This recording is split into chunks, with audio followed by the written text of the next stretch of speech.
The world's happiest country is looking for people. It's in need of immigrants. And if you are interested in moving to the world's happiest country, then this video is for you.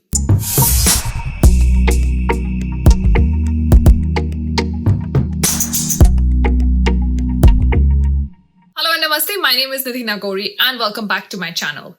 In today's video, I'm talking about potentially moving to Finland. Now, if you guys remember, I'd recently done a video on Germany, which I'm going to link up right here.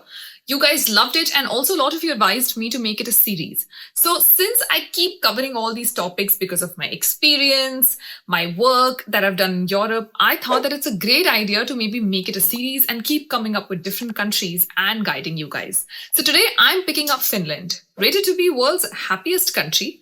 Great work-life balance, great healthcare, great social security, amazing support by the government, and still looking for people. Before we move on any further into the video, today's video is in collaboration with Unacademy. If you are a regular on my channel, you know how much I love Unacademy. I've probably spoken about Unacademy and the CA teaching classes that they provide on a regular basis. Unacademy is an amazing brand that has simply one-handedly revolutionized the entire education system in India by making it accessible, economical, and easily available to every student in India. Today, I'm specifically here to talk about the Yesha courses. If you are a student for CA Inter who's looking to write your exams in November 2021, or if you want to write your exam in May 2022, then Unacademy has some amazing batches coming up for you.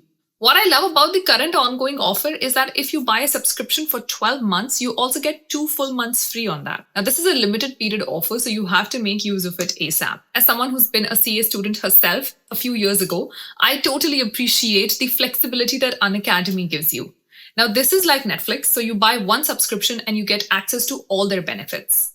They have a variety of amazing educators, and you can choose which educator you want to study from. You can also change and fluctuate and move between educators. It is completely your choice. So if you don't like the teaching style of one educator, it's very easy to move on to someone else. That's not a flexibility that I had. And also the price point. All these courses are easily accessible and extremely economical. Also, if you use my code CANidhi, you get a 10% discount. With one subscription, you get access to their live classes, their recorded classes, their doubt sharing classes, their RTPs, mock test papers, and so much. In simple words, Unacademy has a lot to offer. If you want to know more, just check the link in my description box and use my code CANidhi to get a 10% discount. Oh, and now let's come back to Finland. So let's first understand what's going on in Finland. What is the current situation? Why is it that the world's happiest country suddenly needs people? According to a recent news article that you see up here, labor dependency ratio in Finland is currently 39.5, which means that out of 100 people that live in Finland currently, 39.5 are not a part of the workforce. Now, why is this happening? Because a lot of developed countries have seen declining birth rates with increase in quality of healthcare. As we progress more and more scientifically, people obviously tend to have less and less kids. I'm sure we've also seen it in our own families. Our grandparents and great-grandparents had way more kids than our parents did. So as a society progresses, the birth rate continues to slump down. In developed countries, this decline in birth rate has been going on for some time, simply because they were able to get developed and they were able to pull in women into their workforce earlier. Pandemic has only accelerated the problem, and this is an issue that a lot of developed countries will face in the future. For now, Finland is second on the list, the first being Japan. As people tend to have lesser and lesser kids, you'll have lesser and lesser people who'll grow up to be eligible to enter the workforce. And if you don't have people who can work and support an economy, your economy will tank. Which is why you always need a favorable labor dependency ratio.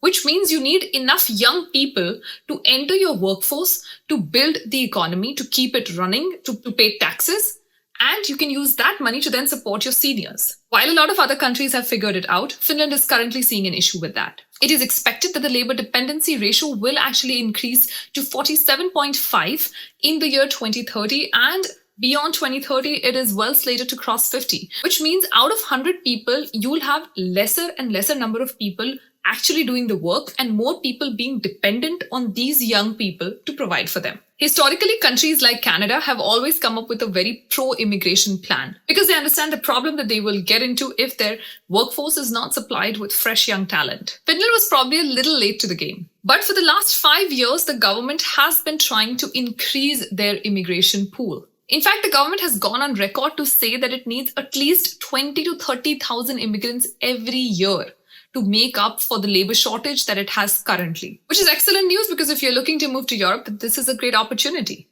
Let's talk about what are the benefits of moving to Finland. First up, of course, world's happiest country, which means mental health, physical health wise, you will always be taken care of. Amazing government support, well-placed healthcare, and respectful compensation. If you move to Finland, you can be rest assured that the government will take care of you. Moving to Finland will also potentially open your opportunities up because then you will be able to access the entire job market of Europe. The good thing about all these European countries is that once you have a work permit for one of these countries, you will be able to find opportunities and you will be able to interview, move around within Europe. So increased number of opportunities for you. Also, what I personally love about Europe is that it is decently close to India. The timing difference is not crazy, it's manageable, and if there's any emergency, you can always fly back home. Personally, that's something that I miss, and if it were an option, I would totally take it.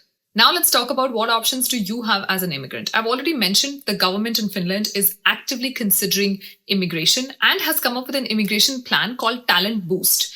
Under this, they try and hire immigrants from all over the world. Currently, the focus is on Asia, which is Southeast Asia, India, Pakistan, Bangladesh, Sri Lanka, all of these countries. They also have a website, which I'm going to be linking right up here, where they keep posting opportunities in English for immigrants. I know the list of opportunities on this government website is not a lot, which is why I'm going to give you 5 more websites that you can use to find jobs in Finland. Be mindful that a lot of these jobs may be posted in Finnish and you may have to use Google Translate to translate the verbiage. So always try to look at these opportunities from your computer. That way you can have 2 tabs open up the job portal, open up Google Translate, copy paste, figure it out if it's a match and send your resume. If you're wondering, are the businesses open to hiring immigrants? Well, the good news is yes, they are. If you have some time, just Google up the news article that have been coming out. Young companies, young entrepreneurs, especially startups, are having a tough time finding right candidates. So they're more than happy to sponsor visas to get the right kind of talent and to build their product. That's not just young companies and startups that are hiring immigrants, but that's where you have the best chance. There's also a good chance in established Finnish companies. In fact, I've recently done a reel on Instagram about Finland, and I got this screenshot from one of my followers. She actually mentions that she thought all my suggestions were fake until she applied for a job in Finland and got an interview call. Oh, and I posted the reel only 2-3 weeks back. So yes, Finland currently is very open to all immigrants. Now, are there any special fields that are more in demand? Well, of course, yes, technology, healthcare, primary educators, which is teachers, they're all in more demand. But that being said, if you're from any field, just go and look for opportunities and apply for it because in general, they're in need of people. So who knows, your luck may actually shine. Now let's come to something sensitive, something that a lot of people don't talk about when it comes to immigration. What are the cons? What is it that you will lose out on if you were to potentially move to Finland? Unfortunately, unlike a lot of countries in need of immigrants, Finland is a typically tough one. 2019 was actually the first year that it saw positive immigration.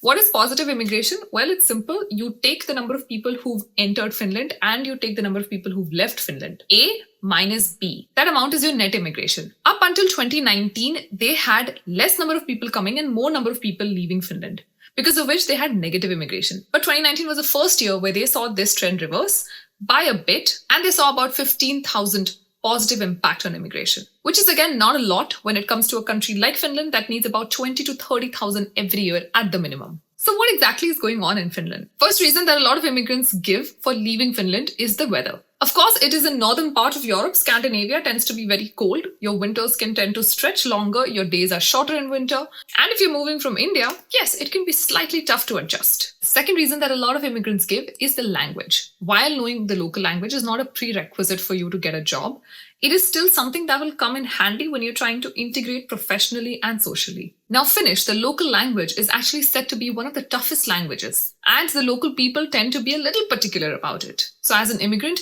you may find it challenging to adjust. Do note that this is all hearsay.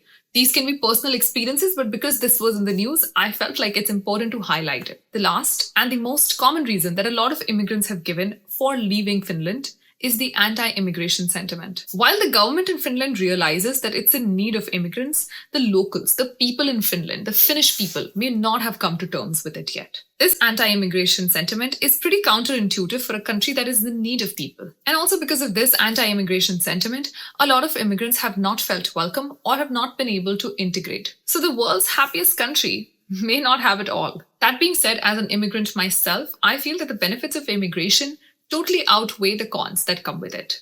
There's always going to be some sort of struggle involved in any journey. So it is completely on you. This is your journey. So you get to take the decision. You are the CEO of your life. And on that note, this video comes to an end. If you like this video, please don't forget to hit on the like button down below and subscribe to the channel because I have more of such fun, interesting immigration updates coming for you. Also, do not forget to check out Unacademy. I'm leaving their link in the description box. Promise to see you in the next video. Until then, please make sure you take care of yourself. Stay safe. Namaste.